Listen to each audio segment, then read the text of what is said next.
Hi friends, మీలో ఎంతమంది ఇలాగ పప్పు రుబ్బు రోట్లో రుబ్బుకుంటారో కామెంట్ చేసేయండి. మాకు మిక్సీ గ్రైండర్ ఉన్నా సరే మేము ఇందులోనే టేస్ట్ బాగుంటుందని అత్తయ్య గారు ఇందులోనే రుబ్బుతారనమాట.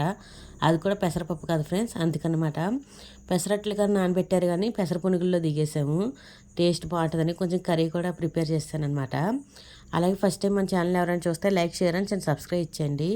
కానీ నిన్న లైవ్ పెట్టాం కదా, బ్యాడ్ కామెంట్ వచ్చిందని ఎంత మాట్లాడకూడదు అనుకున్నా సరే ఆ వీడియో గురించి మాట్లాడాలి అన్న ఉద్దేశం వచ్చేస్తుంది అనమాట.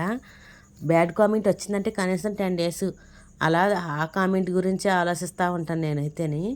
కొంచెం డిస్టర్బెన్స్గా కూడా ఉంటుంది అనమాట. ఇంత పద్ధతిగా వీడియోలు పెడుతుంటేనే ఇలాగ వస్తున్నాయి అన్న ఆలోచన.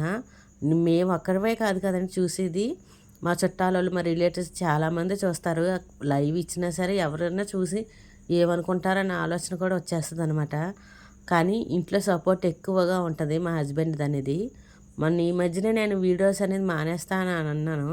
మా ఆయనేమో వద్దు, ఈ వినాయక చవితినే కలిసి వస్తుందేమో ట్రై చెయ్యి అని ఎంకరేజ్ చేశారు కాబట్టి మరి వీడియోస్ పెట్టాను. కానీ లేకపోతే ఇంకా ఆ దెబ్బతోటి వదిలేసేదాన్ని వీడియోస్ అనేది. సర్లే ఎంకరేజ్ చేస్తున్నారు కదా అని వీడియోస్ అప్లోడ్ చేస్తానన్నమాట. కానీ ఇలాంటి బ్యాడ్ కామెంట్స్ వస్తే మనసు చాలా బాధపడుతుంది ఫ్రెండ్స్. అది చాలామందికి తెలియదు అనుకోండి. యూట్యూబ్లో స్టార్ట్ చేసి యూట్యూబ్లో సక్సెస్ అవ్వాలని, దాని నుంచి ఎంతో కొంత ఇన్కమ్ వచ్చి మనం కూడా సంపాదించగలము అని చూపించాలంటే తాపత్రయం తప్ప ఇంకా అంతకన్నా ఏముండదు.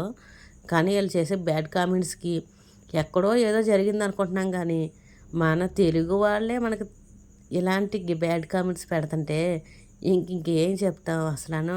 ఎక్కడుంది అసలు ఆడవాళ్ళకి రక్షణ చెప్పాల్సి వస్తేని ఏదో అలా చెప్తున్నాం. కానీ ఈ విషయంలో పడి కర్రీ గురించి కూడా పెసర పునుకుల గురించి కూడా చెప్పలేదనమాట.